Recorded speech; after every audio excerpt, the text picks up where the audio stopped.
People trapped in the private sector health insurance web pay an average of $7,000 per person, whether that's coming out of your paycheck or coming out of your pocket. But the federal government averages over $10,000 per person for healthcare expenses for the three categories of Americans that they pay for. Again, those are extremely poor people, old people, and warriors. But the government, with their market power, being the largest customer for everyone in the healthcare system, the government should be paying less per person. But instead, the largest customer in healthcare, our government, is paying far more. Now, that doesn't make any sense if market fundamentals were working properly. And so clearly, they aren't working properly. And that means that there is a lot of money that could be saved by removing the profit-sucking middlemen out of this broken system and redirecting their obscene profits to actual healthcare. I am so damn tired of being lied to. I don't think I can deny it anymore. You can stick to your story if you think it flies,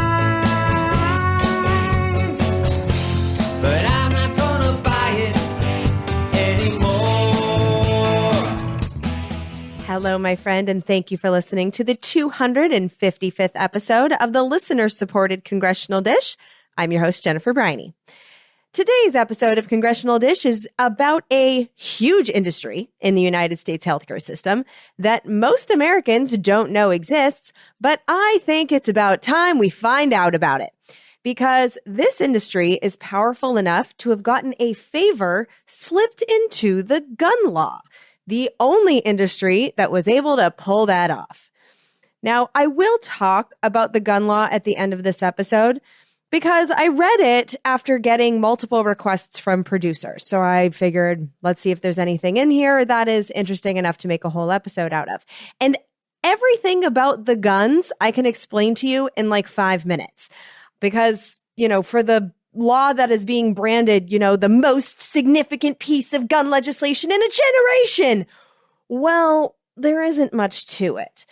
And the fact that it's being spoken about, at least in the corporate media, as some kind of big accomplishment speaks more to the lack of action by the Congresses of my generation than to the contents of the new law itself. So I will talk about it, but it's going to be real quick.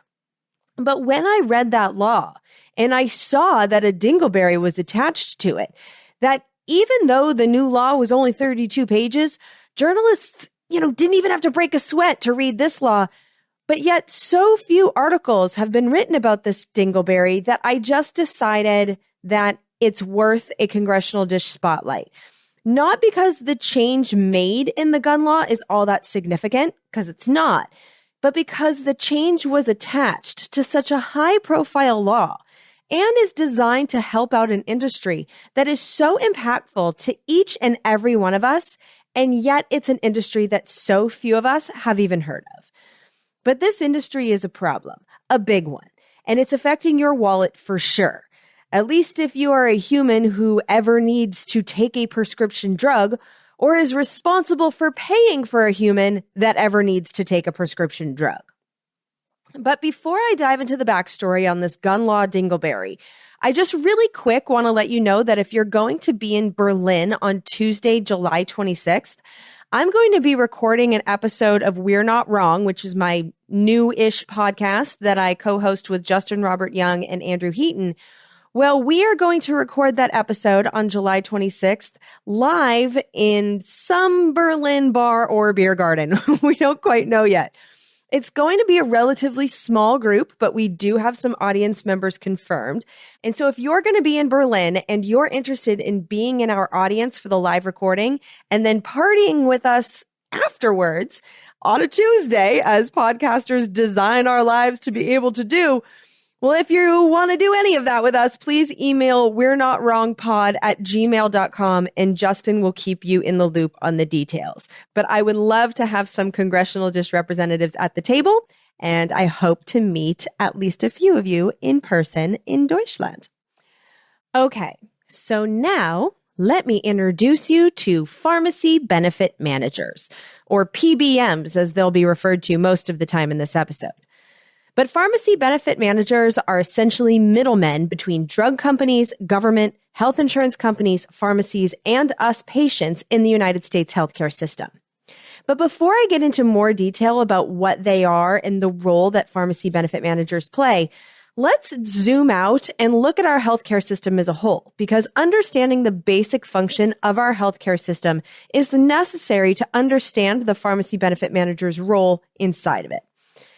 Because you see, the United States healthcare system is a system with privatized administration.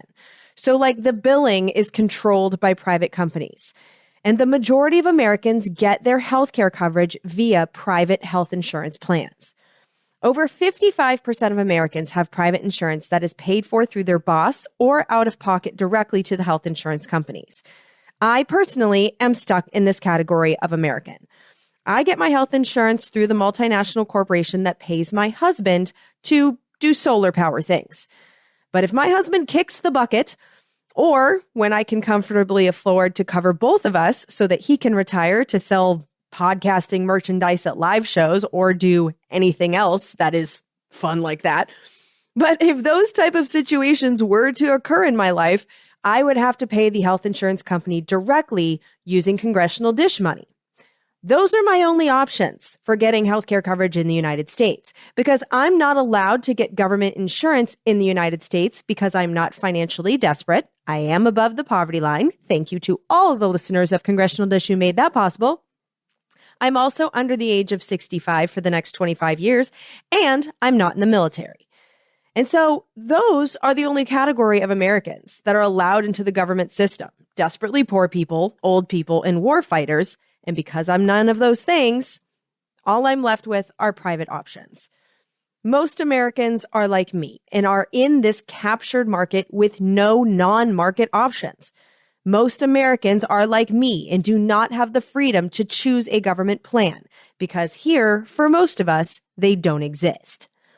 This privatized healthcare system that we have here in the United States is the most expensive and ineffective healthcare system in the world per person.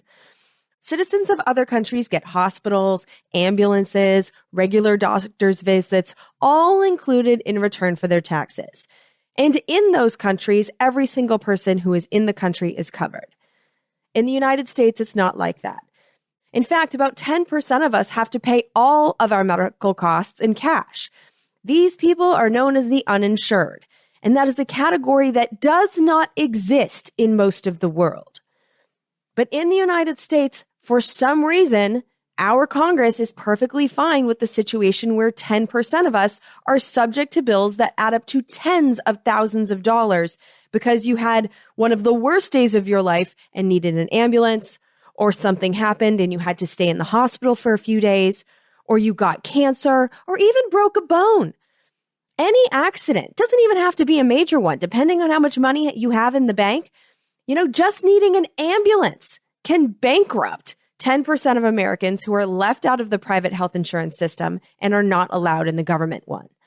And that's not normal. Having no government option for healthcare is not normal. Government options are normal. To compare, anyone in Europe is allowed to buy private health insurance, but they are also allowed to use the hospitals and ambulances and doctors that are paid for with taxes, which in Europe is most of them. No private insurance is needed here in Europe. Private insurance is allowed, but not needed. And that is what is normal. And people feel bad for us over here. And I keep saying over here, sorry about that, because I'm in Poland and Germany this summer, and I'm recording this episode in Warsaw. But in my experience, and I've had quite a bit of it, more than the average American, I believe, of talking to people in Europe and comparing our systems, 100% of the time, the people in Europe feel bad for Americans. Because even the 90% of us that have private insurance or taxpayer-funded healthcare plans in the United States, almost all of us are still getting financially fucked over. About half of Americans, 49.6% to be exact in 2019, so that was pre-pandemic, but that's the most recent year Kaiser had on their fact sheet. Who knows what it is now? But roughly half of us get insurance through our bosses in our so-called benefits.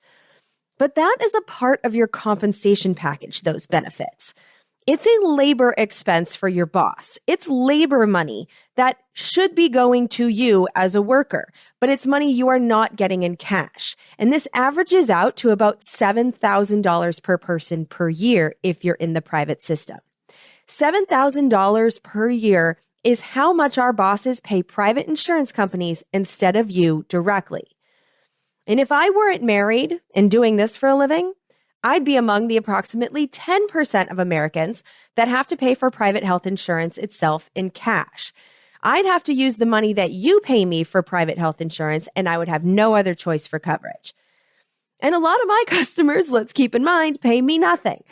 And so, yes, I am recording this in Warsaw, and my full-time travel life sounds extravagant and fabulous, and it is. I love it.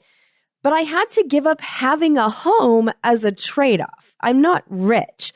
And so if I had to pay in cash for health insurance for two people, I would have to navigate my life very differently in a less freedom-having direction. Health insurance in the United States is a significant expense out of pocket that no one else in the world has to pay the way we do. And if healthcare were provided in return for our tax investments, we could all have thousands of dollars more per year in our paychecks and pockets instead of having that money go to private health insurance. Because equal increases to pay for a government system and taxes are not necessary to make this switch. And that is because there is an astounding amount of money sucked out of our healthcare system by the profiteers in the middle of it.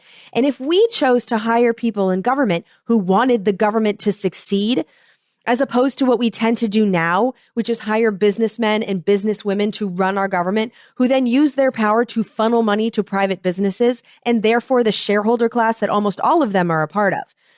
Well, if we decided to stop doing that and we elected people to be in charge of our government who negotiated contracts for the government to the benefit of taxpayers and not corporate leeches, we would not have to pay more in taxes than we pay out of paycheck or out of pocket for health insurance right now, because there's an enormous amount of wasted money that could be cut out of our healthcare system, making the system in general more affordable for everyone.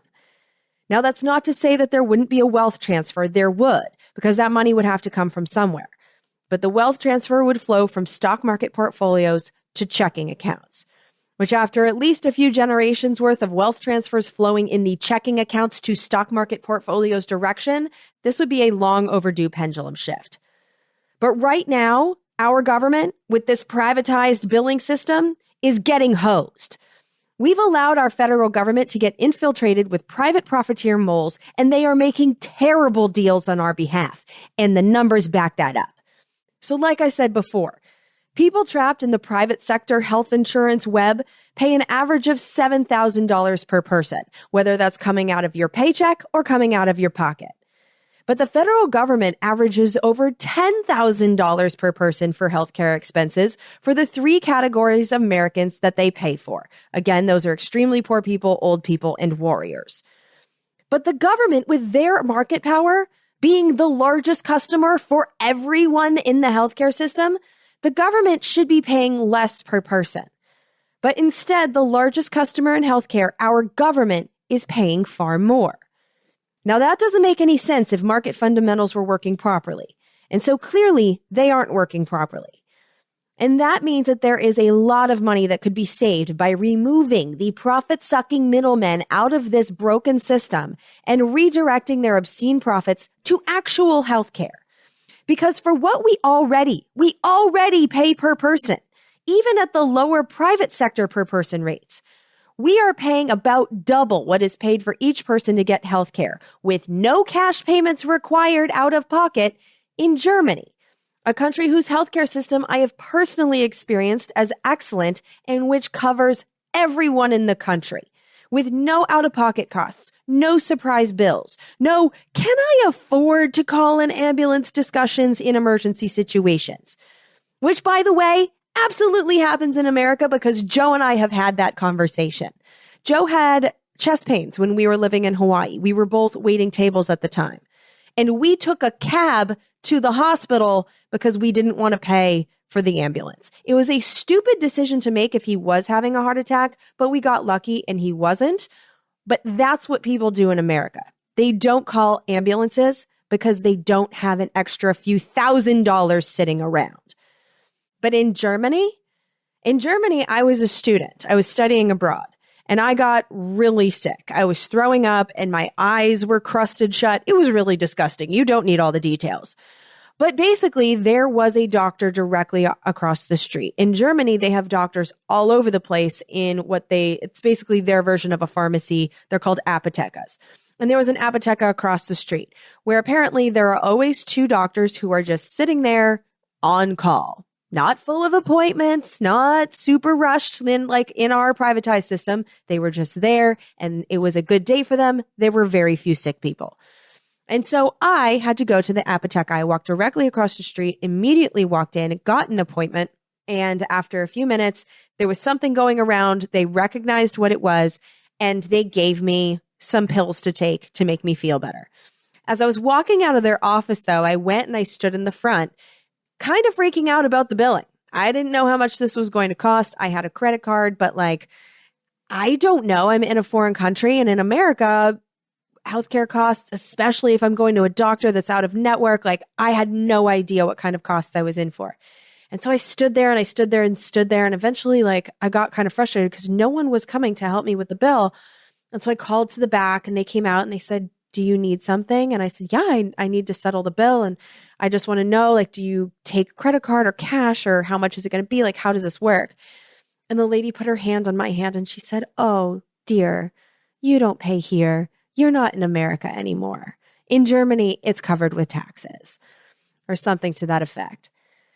And that moment shell-shocked me. And what else was insane is that the next day, those doctors called me at home to see how I've been feeling, something that I have never experienced in the United States, even by my primary care doctors. And so what I experienced with the German system is that the care was not only fast, efficient, available no matter where I was, and better. Follow-up calls, you guys, follow-up calls. I learned that we are definitely capable of copying a German system or any other affordable system that we think can work for us. But that's quite literally all of the other ones. All of the other ones are going to be better than ours. Ours is the worst. It costs the most. Our life expectancies are going down in the United States. And so we can do better than the worst. But we have to function right now in one of the worst healthcare systems in the world. And one of the entities participating in making our healthcare system one of the worst in the world is an industry called pharmacy benefit managers, PBMs. Pharmacy benefit managers, in essence, control drug spending, especially in the private sector, in the United States' absurdly complicated for-profit healthcare system. PBMs serve as mediators. They're middlemen in drug pricing and availability negotiations between drug companies, and it's very clear that drug companies are on the other side of the table. So it's between drug companies and government. So for Medicare specifically, drug companies and pharmacies, drug companies and insurance companies. PBMs are the ones in the middle of all of those negotiations. They are in the mediator role. They are the contract arbitration judges, if you will. But what's wild is that PBMs are also allowed to be corporately owned by the same companies that they are negotiating for and with. There are glaring conflicts of interest built into their existence. And the fact that these PBMs, these pharmacy benefit managers, exist is the main story here today. Pharmacy benefit managers are a perfect example of why this privatized healthcare system is a scammy pile of trash. PBMs are so scammy and complicated that their structure and function is hard to wrap your head around. And so my goal today is to help you try. Because even if we hate this system, which clearly I do, most of us are stuck in it if we want to remain American citizens. And we can save thousands of dollars if we understand how it works if we need a lot of prescription drugs. And knowing what these PBMs are, it's key to understanding why drug prices are so high here, and knowing which PBM works with your insurance company, that can save you money. But like I said, wrapping my head around what PBMs are was so difficult for me. And not just because I've had COVID pretty much the whole time while producing this episode. I've known about PBMs for a few years now because I've watched a lot of hearings about pharmaceuticals. And so I've heard them discussed in hearings quite a few times before. But because they were so complicated, I just kind of said, fuck that to the episode topic until a favor to this industry got dingleberried into the gun law. That's when I decided, okay, now it's time. But the entire time I've been working on this episode and I've been thinking about PBMs, I've been struggling to even get the abbreviation straight in my brain. I keep thinking PMB, not PBM. And so to help me, I've been thinking PBJ, like peanut butter and jelly, because the PB helps me remember that it's PBM, PBJ, PBM. And because of that, the fat girl that lives in my soul has also been craving yummy, gooey peanut butter and jelly sandwiches for 3 weeks. But as I progressed with this project and started to really understand the function of PBMs, it turned out that a metaphor of peanut butter and jelly standing for a PBM in a sandwich, it actually turned out to be pretty spot on. Because the middleman relationship between the PBMs and the companies they negotiate contracts for, it's all kinds of gooey. In this metaphor, the PBMs are the peanut butter positioned between the bread, gluing them all together. The drug companies are one slice, a clearly separate entity, and the other slice is the government, which is also always clearly a separate entity. But the pharmacies and the insurance companies, they're jelly. They're all mixed up in the middle with the PBM, and the relationships with each other is all kinds of soggy. They're all mixed up, and it's unclear where one begins and the other ends. Here's what I mean. About 80% of the U.S. drug market is negotiated by just 3 PBMs, and in the last decade, each of them merged with an insurance company that has a pharmacy unit. So in 2011, insurance giant United Health was somehow allowed by the Obama administration to purchase Optum Rx, which is one of the big 3 PBM negotiators in the United States. And in that purchase, United Health also got Optum's pharmacy division. So that's one company that has insurance, a pharmacy, and a PBM, one of the biggest 3 PBMs. Then in 2018, CVS Caremark, one of the big 3 PBMs, was allowed by the Trump administration to merge with insurance giant Aetna. CVS Caremark is a part of the CVS that you're thinking of, the CVS that has a branch on every other corner in America. And so CVS obviously also owns CVS pharmacies. And so here's another example. One company that is an insurance company, a pharmacy, and one of the big 3 PBMs. And a year after that merger, in 2019, the Trump administration allowed insurance giant Cigna to buy the third and largest of the big 3 pharmacy benefit managers, Express Scripts. And Express Scripts also owns a large mail order pharmacy. So again, one company has health insurance, a pharmacy, and one of the big 3 PBMs, which means that at least 80% of the PBMs in this country are health insurance, pharmacy, and PBM combos. One of those gross, prepackaged PBJ swirl jars. And the reason these insurance companies have wanted to merge with PBMs was because of profit limits that went into effect in the Affordable Care Act, which became law in 2010.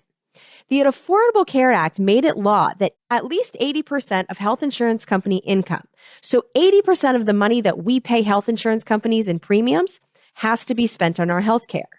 Put another way, health insurance company profits are limited to 20%. But because the PBMs are not legally insurance companies, despite the reality that they merged within the same parent company, but in this land of laws rigged for corporations, they're still legally separate companies. And that means that PBMs don't have that limit on their profits. And so let's take United Healthcare, for example, because it was the first one to buy a PBM, and it did so just 1 year after the Affordable Care Act became law. Well, now, a decade later, United Healthcare's PBM business brings in over 40% of its profits, which is a percentage that has been growing every year. PBMs are big fucking business and function as an Obamacare loophole for insurance giants. Now, one of the PBM functions that make them so powerful is their power to negotiate which pharmacies are in our health insurance networks. In our system, we do not have the freedom to go to the doctor of our choice and pay the same rate regardless of who we choose. If we want an affordable out-of-pocket rate, we need to find a doctor who has a contract with our insurance company. And the same goes for pharmacies. And so the PBM's power to determine which pharmacy is in network means that they determine where us customers will go. Now, often, because of their obvious conflicts of interests, PBMs will make sure that the prices are the best for their own mail order or, in CVS's case, in-person pharmacies. Or they will get the insurance company plans to require that customers can only use the pharmacies that they own if they want affordable rates. So basically, these companies are making money by steering business to themselves. So for example, I'm trapped in United Health's web. That's the health insurance company picked for my husband and I by the multinational corporation that my husband works for. And until researching this episode, I didn't know that United Health had merged with Optum, even though it happened a decade ago. I didn't know Optum was a thing. And so when my doctor asked me last year which pharmacy I wanted to use, I didn't know.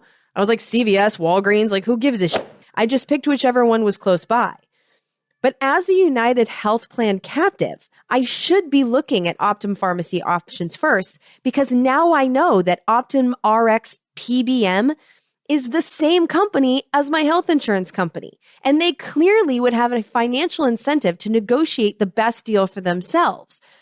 Although now that I say that, I don't know if that necessarily means it will translate into a better deal for me, because on our customer end, it's often a guessing game. But if you're going to guess, knowing about these relationships, that can help us figure out which pharmacy has the best deal because of their relationships with the PBM and the insurance companies. And so like if I had Aetna for my health insurance, CVS would be my obvious first pharmacy to go to. And if I had Cigna insurance, my first stop for affordable prescriptions probably should be Express Scripts mail order pharmacy website because of these partnership relationships that these companies have with each other. And your doctor won't know what local pharmacies or mail order pharmacies have contracted with your insurance. Your doctors don't know anything about your insurance plan, which is another opportunity, by the way, for cutting waste in our healthcare system, because all hospitals and doctors' offices have to employ people to help their patients navigate their individual insurance webs. Because we're all beautiful, profitable, individual snowflakes in this healthcare system. Every single person's healthcare plan is different, and it takes people who need to get paid to figure that out. But it is often the PMB that these health insurance companies own that negotiated the insurance situation that you are stuck with. And if the only company sitting at that negotiation table that wasn't owned by that one parent company was the drug company, that one company that owns most of the representatives and the negotiator at that table, well, that overrepresented company at that table does have the power to cut itself an obviously unfairly advantageous deal, and they often do. Now, it's hard to tell you exactly how often that's the dynamic in the room, or who's even in the room, or what deal exactly they make, because these negotiations happen behind closed doors. It's a private system, after all, and the terms of their agreements are often not made available to the public. And this is one of the main reasons why we, as American patients, often have no idea what drugs cost in the United States. And by often, I pretty much mean always, because it's different for each one of us. As an American that's been stuck in this private healthcare system for 22 years as an adult, I can tell you that when it comes to drug pricing, my strategy has been to just go to whatever pharmacy, hand over my insurance card, cross my fingers, and pay whatever price they give me. $25? Fine. 25 cents? Fantastic! $250? Me. But okay, my doctor says I need it. And maybe I'll call my insurance company to figure out if I can do better on that last one.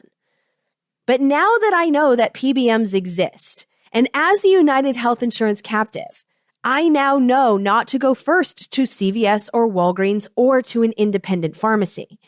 My first stop will always be to Optum's website because you can fill your prescriptions there online.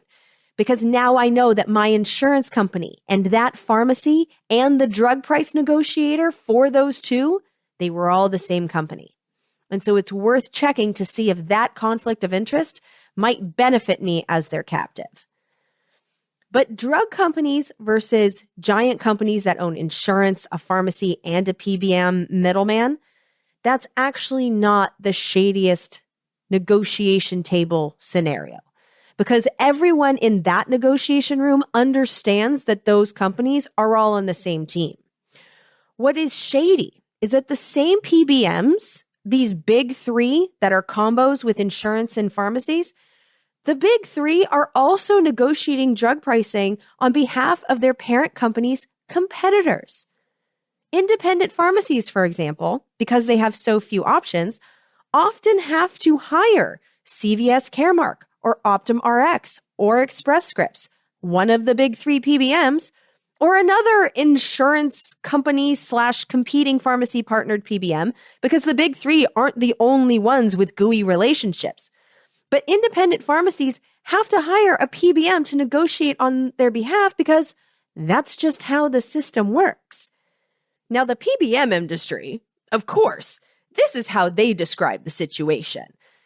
Here's Derica Rice. At the time of this hearing, which was part of a 2019 Senate Finance Committee investigation into why the drug prices are too damn high, well, during his testimony, this guy was the president of CVS Caremark, which is CVS's PBM. Here he is with the industry line. This is a highly competitive space. In addition to the three that you've pointed out here, I think CMS has noted there's over 60 PBMs across the U.S. So therefore, the competition, there's many options for the employers that are out there, government entities as well as unions to choose from given their specific needs. And yes, there are some other PBMs outside of the big three, maybe a few without the glaring conflicts of interest. But all of the PBMs that are not the big three combined make up just 20% of the market. So they are all obviously much smaller and less powerful than the big three, which leaves the independent pharmacies with a tough choice.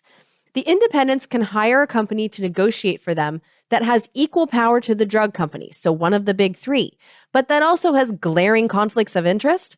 Or the independents can hire a company that has less power, but fewer financial incentives to rig the contracts against them.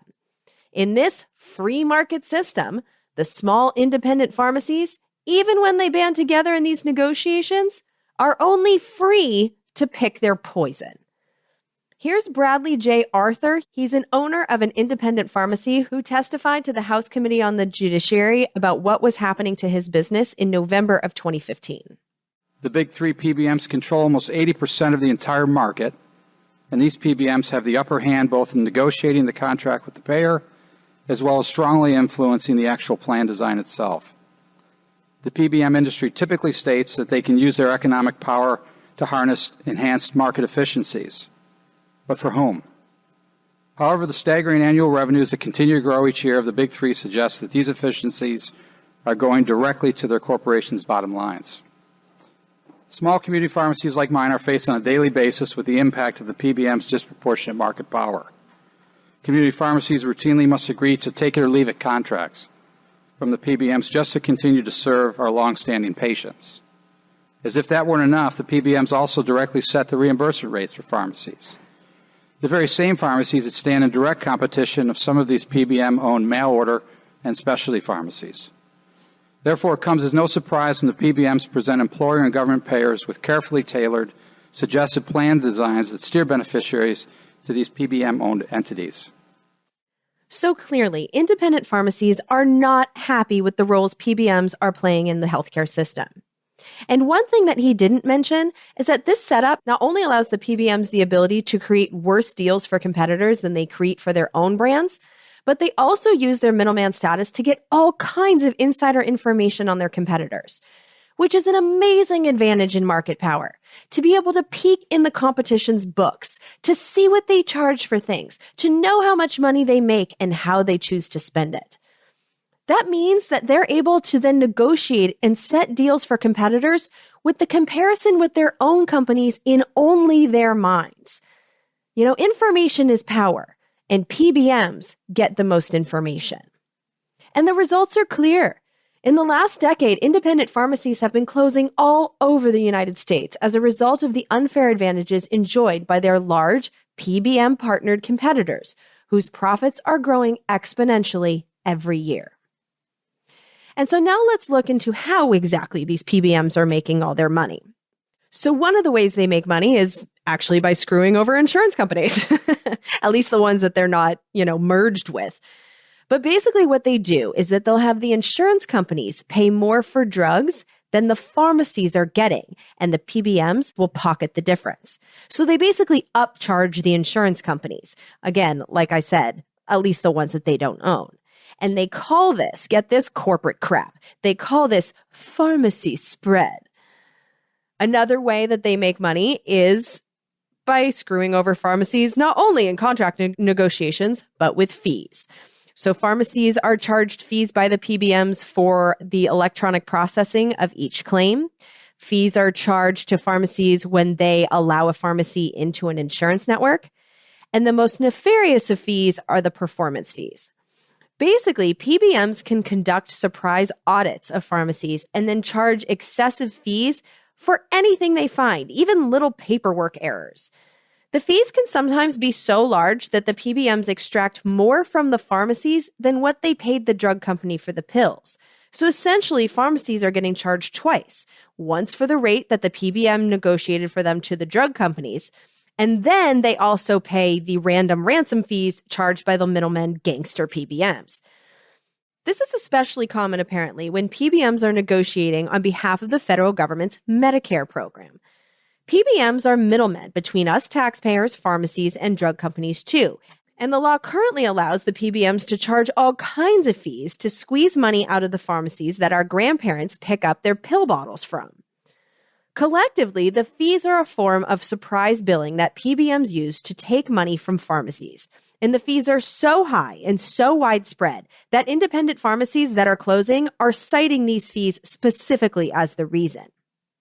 On top of those shady fees, the PBMs also charge some pharmacies flat fees based on a percentage of a drug's cost, which gives these PBM negotiators a financial motivation to get drug prices to increase as much as us peasants will tolerate. Because think about it. If a bottle of pills costs $10 and a PBM gets a 10% fee, the PBM middleman gets $1. But if that same bottle of pills can cost $1,000, and FYI, healthy people, many bottles of pills do, well, then the PBM middleman would get $100.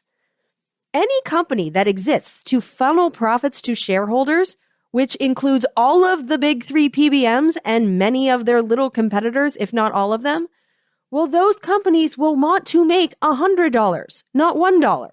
They are financially incentivized to keep drug prices high. And not just through fees. They also get to do this by exploiting all of our deductible periods. So during our deductible periods, we pay full price for all of our healthcare expenses, cash, out of pocket. And deductible time of year for you lucky duckies outside the United States who don't know what the fuck I'm talking about, and for you youngins who are about to turn 26, which is when your parents lose their freedom to keep you on their health insurance plan, and when you will have no choice but to enter the private insurance web, or else roll the dice gambling financially without insurance. Because, just as a side note, doctors in the United States do have to treat you if you get hurt or sick. You will be treated. But you'll probably go bankrupt if you don't have health insurance. That is just how it works here in the United States. Because going without insurance is gambling. It's definitely gambling with your savings in the United States. But a lot of young people do it because paying hundreds of dollars a month for a just in case when you're getting paid minimum wage, which is still under $8 an hour in much of the United States, A health insurance payment that often goes to nothing, and it feels hard to justify when you're struggling to pay your rent. I even rolled the dice for 6 months, and I got lucky. I won. I didn't get sick during that time. But no one gambles with their money like this if they can afford not to. I certainly wouldn't do it again. And when I was in my 20s, learning about this healthcare system and how fucked up it was a real slap in the face. And the deductibles, man, they sting. Because, dear wee one, in the January of your 27th year on this planet, you will get to experience the joys of the deductible season when you have to pay full price for all of your healthcare costs in the beginning of the year like you are an uninsured. Deductible season, which slaps you like a dick in the cheek right after holiday present season. Fucking January 1st. Happy New Year! Gifts need to be paid off, your bills are now higher for no reason, and deductibles are back. You have to pay full price for taking care of yourself until you pay some amount, mine's in the thousands, that year for healthcare. After you pay that much, only then will your health insurance company actually pay those percentages that they list in the packets that they send you in the mail for the rest of the year. Until fucking January comes again. During deductible season, the drug company gets full price from you for the prescriptions you buy. Full cash out of your pocket. You pay list price, the price the drug company sets. After you purchase your drug, the insurance company, though, gets a rebate, gets a refund for some of the cost of the drug that you just bought full price in cash. But the insurance company, they didn't pay 1 penny of that drug. You did, out of pocket. And so the insurance gets to pocket our rebates. And they also give the PBMs a cut. The people that negotiated that deal for them, they get a cut. And in those negotiations, no one is incentivized financially in that corporate arrangement to keep drug prices low. Here's Senator Ron Wyden of Oregon in a hearing with executives from PBM companies that took place during that Senate investigation in 2019. Pharmaceutical benefit managers first showed up decades ago, back when prescription drugs were being utilized more extensively. The PBMs told the insurance companies, we're the ones who know drug pricing. We'll handle the negotiations for you. But there is little evidence that these pharmaceutical benefit managers have actually held down the prices in a meaningful way. In fact, most of the evidence shows just the opposite. Pharmaceutical benefit managers actually make more money when they pick a higher priced drug over a lower priced drug. Colleagues, let's remember that all the way through this discussion. Benefit managers make more money when they pick a higher priced drug over a lower priced drug. The logic on this isn't exactly complicated graduate level economics. PBM profits are based on taking their slice of the prescription drug pie. More expensive drugs means there's a bigger pie. When there's a bigger pie, bigger slices for the pharmaceutical benefit managers. That dynamic that Ron Wyden is talking about exists because of rebates. And I want to dial in on rebates more closely because they are what the dingleberry to the gun law was all about. Now, in order to really understand these rebates, we need to start with where the drug prices are initially set, which is by the drug companies, by the pharmaceutical companies. Here's Senator Ron Wyden of Oregon again, this time in a different 2019 hearing during that same investigation, where pharmaceutical executives were grilled about drug pricing. In this clip, he's speaking to Albert Borla, who even today is the CEO and chairman of Pfizer. Is it correct that your company and nobody else sets the starting price for all drugs sold by Pfizer? It's a yes or no? It is a negotiation with PBMs, and they are very powerful. But you still get to set the list price. Yes, but we set the list price and the rebate level. Is it correct when a hypothetical patient, let's call her Mrs. Jones, goes to pay for her drug at the pharmacy counter, her coinsurance is based on the price of the drug you set? It is correct in many cases. Okay. I just want you all to know that the number one reason consumers are getting hammered is because these list prices, which you have the last word with respect to where they are unaffordable. And the high prices are tied to what the consumer pays at the pharmacy counter. And all this other stuff you talk about, the rebates and the discounts and the coupons, all this other stuff is window dressing. All of it. And the fact is, on Part D, 40% of the drugs don't even have a rebate. So I want it understood, particularly because I've asked you, Mr. Borla, I think you and others in the industry are stonewalling on the key issue, which is actually lowering list prices. And reducing those list prices are the easiest way for American consumers to pay less at the pharmacy counter. All of which is true. Ultimately, it is the pharmaceutical companies that are choosing to set drug prices so high. But they do have a reason, other than them being profit-seeking monsters. I mean, that's obvious. But the PBMs, in the way that the PBMs operate, are one of the reasons why the drug companies are setting the prices so high. And this is because PBMs have been exempted from laws that make kickbacks illegal. Basically, in order to get their drugs to be included in our health insurance plans, because in order to sell a drug, you have to have customers, right? More customers, the better. And so these drug companies getting their drugs on the in-network lists, that's crucial. And so drug companies will offer rebates to insurance companies and PBMs, which get a cut when they handle the transaction as middlemen to get their drugs on the in-network lists. This kind of arrangement is known as a kickback. Now, kickbacks happen when it comes to drugs on the street too. So like when a Coke dealer gives a pizza delivery worker a cut of the Coke sale in return for putting the cocaine in a pizza box and delivering it. You know, that's a cut for playing middleman in the delivery. And kickbacks obviously happen with pharmaceutical drug dealers too. But in the pharmaceutical world, this means that the larger the rebate is, the more the middleman delivery guy PBM can profit because of that cut that they get. And system-wide, rather than drug companies competing for patients by providing cheaper and better drugs, drug companies are instead competing for placement on in-network lists by offering these higher rebates to the PBM, which pushes drug prices up across the board. Here's a clip of Senator Steve Daines of Montana questioning pharmaceutical executive Olivier Brandicourt of pharmaceutical company Sanofi, and then Kenneth Frazier, who's the chairman and CEO of Merck. And in this clip, you're going to hear the word formulary, which is corporate speak for the list of drugs that are covered by your health insurance plans in-network. Why do we have a system today where you all are setting, I'll just say, very, very high list prices, which is a starting point for negotiation? Why? We're trying to get formulary position with those list price, high rebates.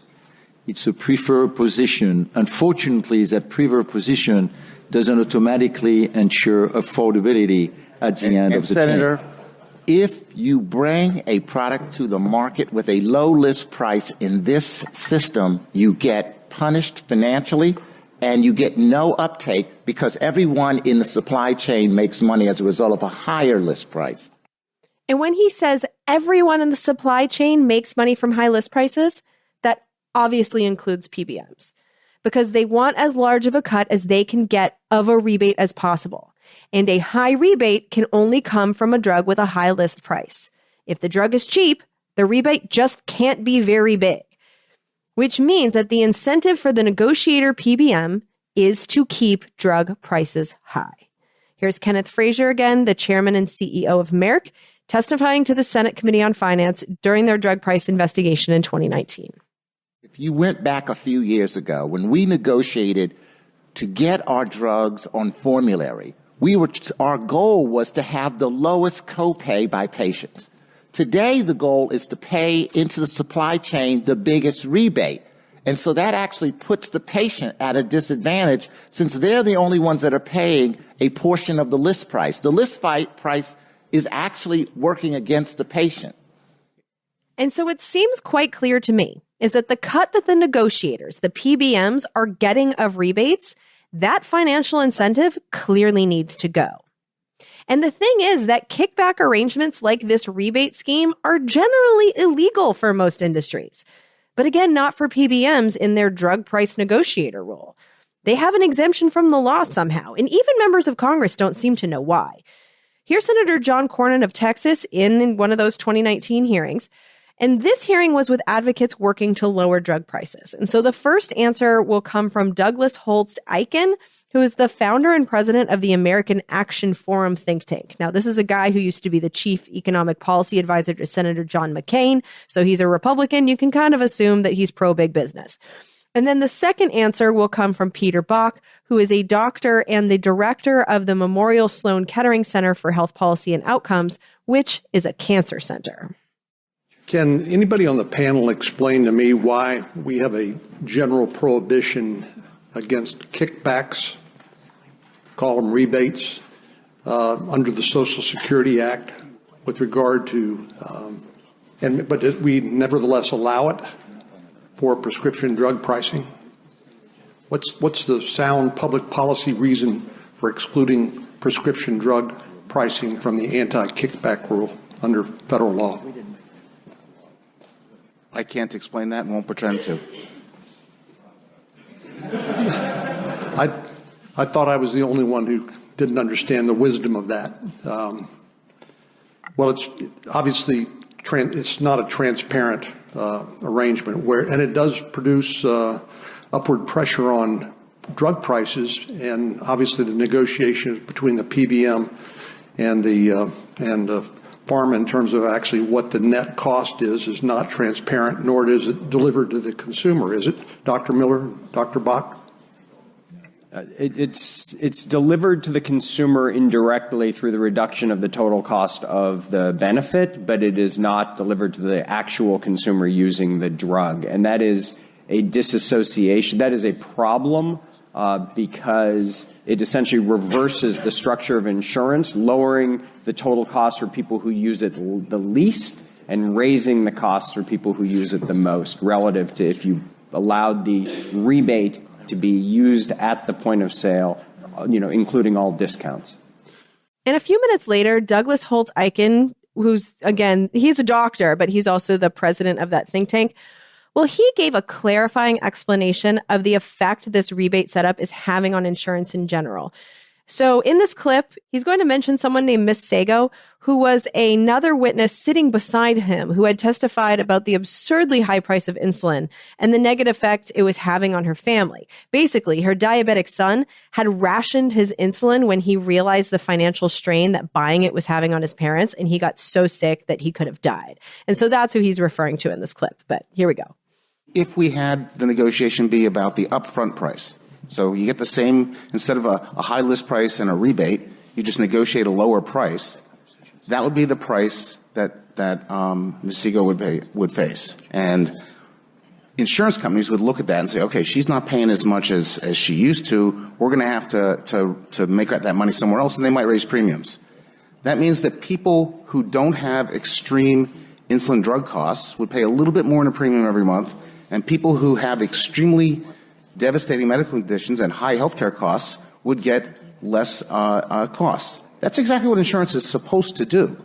And so this rebate system is more than giving strange incentives on pricing. It's undercutting the purpose of insurance in general. And so clearly, according to everyone other than the PBMs getting a cut of the rebates is a major and obvious flaw in our hopelessly flawed healthcare system. And so the Trump administration created a regulation that would do something about it. And this is the regulation that got postponed in the gun law. Now, it's important to understand that this regulation would only apply when Medicare patients are the ones taking the drug. This doesn't change anything about the negotiations, the pricing, the copays, the rebates, anything about negotiations and contracts when only private sector representatives are sitting around that negotiation table. But under the current system, a Medicare Part D patient, so an American over the age of 65 with one of those plans, Well, their copay, the amount they pay in cash for the drug, is based on the list price, the drug company's price for the drug. Any rebate given by the drug company goes to the health insurance company and PBM, not the patient. And so basically, grandparents are paying list price and the corporations divide grandma's cash amongst themselves. The regulation that the gun law postpones is one that would effectively make it illegal for a drug company to pay rebates to an insurance company or PBM when a Medicare Part D grandparent-aged person is buying the drug. Now, if this rule is ever allowed to take effect, drug company rebates could still be negotiated for by PBMs. But those rebates, the refunds essentially, would have to go to grandmama instead of the insurance company or the middleman PBM. And of course, the PBMs that make a cut from rebates right now, they don't like this. And they admitted that they would have to change how they do business. So here's Senator Sherrod Brown of Ohio in one of those 2019 Senate investigation hearings, and he was discussing this rebate rule with executives from our country's largest PBMs. And you don't really need to know their names for this clip. Just know that at this table, 3 of the voices you're going to hear are representing the big 3 PBMs, and the others are PBM executives as well. If the administration's rebate rule were finalized as proposed, would you in some way be required to change the way you do business? Yes, Senator, we would. Yes. Yes. Yes. Yes. Okay, thank you. And right now, their business is really profitable. And so I think that explains why the PBMs don't like this regulation and are spending millions of dollars a year lobbying against it. But even the people on the side of the table that want this regulation, the drug companies, they were very clear with Congress about what this regulation would and would not do. And what this regulation would not do is bring down prices for pharmaceuticals for everyone. So here is Albert Borla again. He is the CEO of Pfizer in one of the Senate hearings in 2019. In this clip, he's answering a question posed by Senator John Thune of South Dakota. How would manufacturers respond if the rebate rule were finalized for government programs? I mean, what does that mean for the commercial market? Senator, as I said before, all these proposals that we are discussing, even they remain eliminating the rebate rule, are transformational and will disrupt the way we do business. I don't know exactly how the system will evolve, and I really don't favor a bifurcated system. I would like to have a transparent single system across both parts. So we need to see how the whole thing will evolve.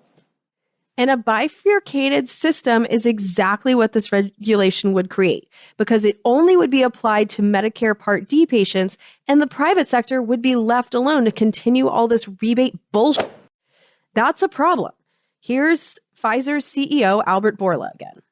50% of the American people are in commercial plans, and these rebate rules apply to Medicare. Yeah. If the rules apply to all, it's definitely the list price will go down. But the rules do not apply to all. They do not apply to this private sector. And so the drug companies are not going to lower list prices because of this regulation. That is a problem with the regulation. And here's a table full of pharmaceutical company CEOs confirming that to Senator Chuck Grassley of Iowa in 2019. Some of you have voiced support for the recent rebate rule proposed by the administration. Should the administration finalize this rule, will you commit to lowering your drug prices? Mr. Chairman, we are supportive of the rule. We'd like to see it in its final form, obviously, to make a final decision, but we are supportive of taking the discount to the patient at the point of sale. Okay, AstraZeneca. The same for us, Senator. I would go one step further. If the rebates were removed from the commercial sector as well, we would definitely reduce our list prices. Okay, and Bristol? We have the same positions. Okay, and Johnson & Johnson. Yes, we're supportive, and that definitely would be my goal. We would just need to see in the final legislation, it's provided that there aren't additional fees that are added into the system to compensate for the rebates. Okay, Merck. I would expect that our prices would go down if we change the system, again, on the commercial side as well as the Medicare side. Okay, Pfizer. It is very clear intention that we will not keep a single dollar from these rebates. We will try to move every single penny to the patients. And we think if this goes also to the commercial plans, that will be even better for more patients. Okay. Sanofi. Lowering list price has to be linked to better access and affordability at the counter for the patients. And so passing the rebates on to grandma and grandpa, it's not going to reduce drug prices overall. Congress knows it. Drug company CEOs confirmed it. This has to apply to the private sector too. This regulation is flawed. It's not enough, but I still want the regulation to take effect. You know, it's a weak regulation, but it's better than what we have now, with our tax money bucket getting robbed for the money that we're paying for our grandparents in Medicare. You know, at least that piece of the system would get better. At least the boomer generation, which is a generation that is so good at looking out only for itself, well, at least the boomers would directly benefit from these rebates, even if us unlucky middle-aged millennial-adjacent generations and the ones younger than us continue to get for a while. But one small step is still worth doing, especially because we know that an expansion of this to the private sector could actually get drug companies to lower their top-level drug prices. Now, as for what is actually happening with the regulation was supposed to come into effect at the end of 2021. It was supposed to be in effect right now. But immediately upon becoming president, Joe Biden's administration delayed that regulation until 2023 in response to a lawsuit challenging the regulation brought by the Pharmaceutical Care Management Association, which is the lobbying organization for PBMs. The PBMs lobbying organization's lobbying expenses have skyrocketed since this regulation was written in 2020. The PBM's lobbying organization was spending an average of about $3 million per year schmoozing our Congress for the decade preceding this one. In 2020, though, they spent about $7 million, more than double what they usually spend in influence peddling. In 2021, that went up to $7.8 million. And this year, they've already spent $2.7 million lobbying Congress in just the first quarter of this year. So they've already spent their yearly average in one quarter of this year. And so Joe Biden, as president, immediately used his power to delay the regulation just like they were asking for.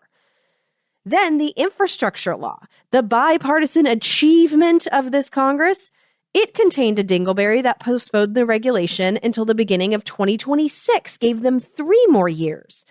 And then the bipartisan gun law postponed the regulation further to the beginning of 2027, 1 more year.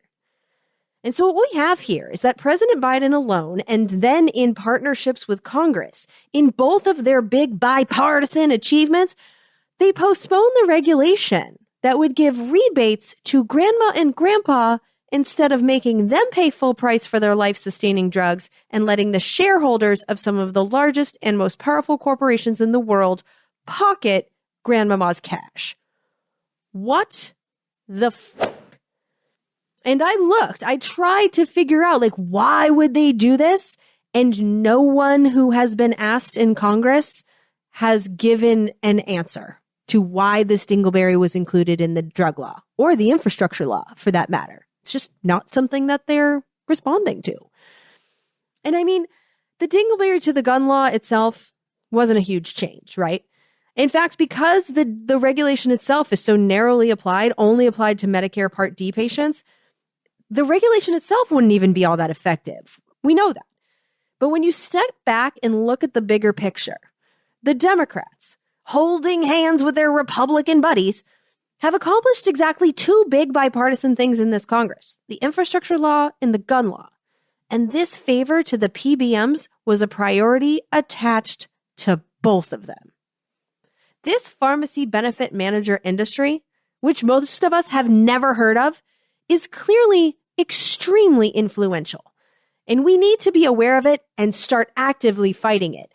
If that industry is able to pull this off in this Congress, this is an industry that is too powerful to continue to be ignored. And now, because I promised you I would before we wrap this up, let's talk about the gun law for a second, the part that actually has to do with guns. First, I want to tell you about the process of how this became law, because I actually think that's one of the most interesting parts of this story. Didn't see this coming. But what Congress did is they took a bill that had originally passed the Senate as a bill that renamed a courthouse after Joseph Woodrow Hatchet, who was the first black judge on the Florida Supreme Court. Now, usually these things are totally uncontroversial unless the person being honored is a real asshole. And so I had to do a double take when I saw this, because when the original version renaming the courthouse passed the Senate, it passed without a recorded vote. It was essentially unanimous, as you would expect. But when it got to the House of Representatives, without the gun bill attached, this is just renaming a courthouse after the first black judge on the Florida Supreme Court. When it came to a vote in the House, all but 10 Republicans voted against it. There were 190 Republican noes. Now, at the time, the Republicans didn't provide an explanation for their surprise majority no vote. It was clearly coordinated, though. It's just that, no one knew why they did it. In fact, asked why he voted no immediately after the vote, Florida Republican Vern Buchanan told the New York Times, quote, "I don't know," unquote. Which is just another revolting demonstration of how members of Congress, and Republicans in particular, just vote how the other members of their party tell them to vote. They don't even bother to learn why. It's just what are the others doing? They're a bunch of fucking sheep. But in the days following this weird vote, the reason provided to the Tampa Bay Times was that the Republicans said that they didn't like that this judge had ruled against prayer in public schools in the 1990s. But this mass protest vote, apparently, was really the result of one freshman congressman's efforts to get his colleagues to vote against it. So Representative Andrew Clyde of Georgia, who is, by the way, a dude who doesn't even represent Florida, where the courthouse is and where this judge served. Well, this Andrew Clyde of Georgia, who is a deacon at his Baptist church, ran around the House of Representatives showing fellow Republicans an article from 1999 about the judge's precedent-respecting ruling about school prayer in public schools. Now, this is the same freshman Republican jackass that became famous last year for calling January 6th a, quote, normal tourist visit, unquote. And yet, despite him becoming famous nationally for being an unreasonable clown, and despite his record of votes against bills that benefit black people, so he voted against the anti-lynching law and against making Juneteenth a holiday, despite him clearly being a less than awesome person, he's apparently influential enough in this version of the Republican Party in the House of Representatives that his freakout was enough to get 190 Republicans in the House to vote against renaming a courthouse to honor Florida's first black Supreme Court judge. And this is even crazier because the Florida Republicans who voted against renaming the courthouse, all of them had actually sponsored the bill. They had put their names on the bill before Andrew Clyde of Georgia sprinted around the Capitol waving a 23-year-old article about school prayer in his hands. And what actually happened from this, it wasn't that consequential. I mean, in the final version of the gun law, the courthouse renaming made it into law. So this didn't really have an effect. It basically just slowed the bill down. The Republican noes were enough to stop the bill from moving forward using the expedited process for uncontroversial bills. But the Democrats then brought the bill back to the floor using the normal, longer procedures, and it passed with full Democratic Party support and just 10 Republicans. So what happened is that after that, the bill had to go back to the Senate because the House Democrats had amended it to add a post office renaming to it. So it wasn't exactly the same. So it had to go back to the Senate because bills have to pass both parts of Congress in identical form before they can become law. But when it went back to the Senate, that's when the gun bill got attached to it, along with the PMB dingleberry. And that is how the bill became a law. And now that it is law, here are the provisions that are going to be at all impactful on this problem that we have of people shooting each other all over the United States. So one of the impactful-ish provisions is going to be the part that gives the federal government 10 days to complete a background check of someone who wants to buy a gun if they're under the age of 21. For everyone else, if the federal government doesn't complete the background check within 3 days, that person is still allowed to get their gun auto-approved. And then if the feds find something, they can hunt down that person and try and get the gun back. But it's basically 3 days auto approval if you're under 21, 10 days auto approval. And this whole auto approval, if the government takes too long thing, I just find offensive. Like, how can a background check system be effective if the government has such a limited time to do their work? You know, they have to check federal and state submitted data. 3 days, Jesus. And so I guess 10 days is better, yes, but that could have become the standard for all background checks. They didn't do that. And if we're going to only target people under 21 with the goal of limiting mass shootings, especially in schools, well, the kids should have been prohibited from buying guns until they turn 21 altogether. You know, I don't understand why we would, as a country, determine that a high school senior isn't mature enough to legally buy booze, but is mature enough to own a weapon of war. The asshole who shot up the Uvalde Elementary School had bought 2 rifles days after his 18th birthday. And so the prohibition on gun purchases until he was 18 did stop him until he turned 18. And so a lot of kids might be alive in Uvalde right now if he had to wait 3 more years. Because if he had to wait 3 more years, maybe his brain would have almost completed forming. Maybe he would have gotten laid or found some friends. But a lot can happen in 3 years to turn a loser kid's life around. You know, I was in a really unhappy place when I was a high school senior. Not homicidally unhappy, but I was a dramatically different person. I found a purpose by the time I had turned 21. So a lot can change, and usually does once a person gets a few years of distance from school-aged bullshit. And the data backs that up.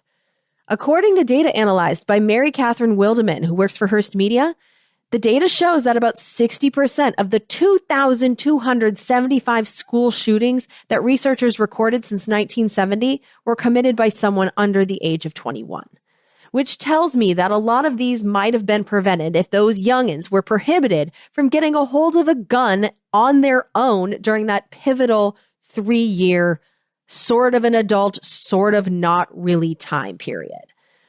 And so I find this to be a weak-ass half measure that is being celebrated much more than it should be. A 10-day background check for kids. Big whoop. If a suicidal 18 or 19-year-old intends a mass murder to be his first and last criminal offense, this provision won't do shit. And so there you go. Not happy about it, but it is a small change. A change that will make a little bit more of a difference, maybe, is the provision that makes it a felony offense to get a gun for someone else, knowing that that person intends to commit a felony. So basically, if you facilitate a felony, you've committed a felony, and you can get 15 years in prison for doing so. Now, this might help a little bit because maybe people will think twice before they get a gun for someone else, but it also allows for plausible deniability.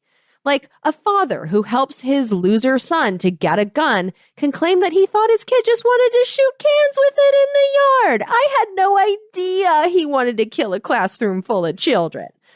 That's what every parent says when their kid does something like this. I can't think of a single example where we know that a parent bought a gun for their kid knowing and being able to prove that they knew that their kid was then going to go and shoot up a school with it. And so I really don't see how this is going to stop school shootings, but it maybe could stop other shootings. Like, I don't know. But accountability for people that buy guns and pass them off, I mean, I guess it's better than nothing. And then the only part of this law that I like at all, and it's actually the one provision of the law that makes me feel like this whole effort was totally worth it, is the closing of the boyfriend loophole. Because before this new gun law, people convicted of domestic violence who were married or had a child with their victim were prohibited from owning a gun after they got that conviction. However, if a person was convicted of domestic violence against their boyfriend or girlfriend, they could still get a gun. Now, since the gun law, that's no longer the case. If a person is instead in a dating relationship, which is loosely defined but expressly does not include casual relationships that are business or social in nature, but if a person is in a dating relationship with someone and is convicted of even misdemeanor domestic violence, they will be prohibited from owning a gun, but for only 5 years. Spouses and baby daddies and baby mamas will have lifetime prohibition still from having a gun, But violent boyfriends and girlfriends can get their guns back after 5 years of good behavior. So that's the only thing about this that I'm like, why would you do that? Like, make it the same, because a violent partner is a violent partner, regardless of if that relationship is legally documented or not. But this is one of those situations where it's better than what we had before, and so that's great. But that's about it. The rest of the law throws money around and tells the government to provide guidance to states and schools, like whatever. And so the law isn't bad. I mean, I don't know. I guess it's good to have money for mental health, and I guess it's good to have guidance. And aside from the PBM dingleberry, there's nothing in there that will hurt anybody. But I'm just not excited about it. It doesn't make me feel any safer to be physically in the United States. And it won't make tourists feel any safer visiting our country either, I might add. Our gun love hurts our economy for sure. And we never talk about the effect that our general lack of physical safety, or even the reputation that we have built for ourselves as an unsafe, irresponsible, gun-swarmed nation. We never talk about the effect that that has on all of the cities and states in our country that make money via tourism. People don't want to come to the United States for safety reasons. And honestly, I don't blame them. I haven't felt physically unsafe in Europe, I don't think ever. Not once. And I have spent over a year of my life in Europe now in at least a dozen countries. Not once have I worried that there was a chance that I would get shot, because I just know that the chances of the drunks fighting or the people that are screaming at each other in their cars with their road rage, I just know that the chances of them having guns and me getting accidentally hit even on the sidelines of that bullshit, I just know that the chances of that are so much closer to zero here in Europe and in so many other parts of the world than it is at home in the United States. I've heard gunshots just randomly as an Oakland resident. You know, like it was a part of life there, and it's fucking scary. And our news makes it to other parts of the world. And so there are people, especially traveling with kids, that choose to go to safer places, and we can't blame them. And I just feel like that's something that we should talk about more. But anyway, the gun law is law now. It passed the Senate 65-33. All of the noes were Republican, and it passed the House 234-193. Again, all noes, Republican. And that's all I've got for you for today. But before I go, I do want to say thank you to everyone who's supporting this show, because this is one of those times when I see a dingleberry and learn about something huge and consequential in our country, like PBMs existing that no one seems to know about, that I'm so grateful that we've been able to keep this project alive and growing for the last almost 10 years. It feels good to be able to get the word out about things like this, about problems that are identifiable and solvable if only the political will were there. And this is certainly one of those instances, and you're helping me to do that. You're such an important part of this Congressional Dish team at every level of support. It all adds up, so thank you very much. And if you're not supporting the show yet, please do. Please visit the support page on congressionaldish.com. And we have all kinds of different ways for you to pay. But I do want to highlight Patreon today just because I am in Europe, which means there's going to be a lot more bonus stuff about what is going on here. Next week, I will let you know about the situation with refugees from the Ukraine war that we are witnessing here in Warsaw. I'm actually sitting across the street from the Warsaw train station. And there's a lot that they're doing here for Ukrainian refugees. In fact, one of the thoughts that I have about it is how wild it is that Poland takes better care of their Ukrainian refugees than San Francisco takes care of its actual residents. So lots of thoughts on that. And if you care about them, go and sign up on Patreon, and I will be documenting my travels and the things that I notice while I'm here in Europe this summer, back there in the bonus content area. But anyway, for today, I do want to let you know while we're talking about Patreon that I got a heads up, thanks to Rachel Passer, one of our longtime producers, about some Patreon issues that she has discovered, because on the first of the month, we always experience a huge dip in our support. And I never understand it, and it always hurts my feelings. And I think now it has something to do with the billing. Like, we know that PayPal has had billing issues forever. The PayPal drop is infamous. But now Patreon is doing it too. And so this is what happened to Rachel. And I'm just putting this out there because there's quite a few people every single month whose pledges disappear. And so maybe this is a part of it. So what Rachel noticed is that 2 months of her pledges for Congressional Dish didn't go through. And the reason she discovered was because Patreon had declined her credit card, even though her credit card was fine everywhere else. So she contacted Patreon, and getting the auto pay back up and running was a challenge. Like, it wouldn't let her do it because it kept asking for the expiration date over and over again. But she said that she was able to pay by going to her individual pledges, clicking the retry payment option for each person that she pledged money to, and doing that somehow magically fixed the auto pay issue. Now, I know that Patreon's tech is weird like that. Their app is buggy. It's just, with Patreon, it's good to know the tricks. And so thank you, Rachel, for giving us a heads up. And if you are someone who doesn't think your Patreon pledges are going through, maybe that is something to try. I also want to thank our executive producer for this episode. Executive producers are people that pay a cumulative $535. And when you do that, for every time you do that, you get to become an executive producer and have your name listed alongside mine as one of the people most responsible for it on the episode itself. And so David Kovach, I hope I'm saying that name correctly, but he is going to be our executive producer for episode 253, Escalation of War, which, as someone who is now surrounded by war refugees, I feel like that is just a really important episode. And I'm so happy and proud to have an executive producer on it. So thank you, David. David did send me a letter, but the letter was basically telling me that he didn't have time to send me a letter. So I'm not going to read it to you. But David, thank you so much. And I will talk to you on Twitter. I know you're one of my Twitter buddies. I also have an idea for those of you that want to pay for episodes up front, because the reason that I do these executive producer thank yous at the end of the episode is that I can't really do them at the beginnings because so many people choose to pay for episodes of their choice, the ones that they're especially proud to have produced. And I totally get that, totally support that. But I can't really say, like, you're the producer of this episode if it had already been finished.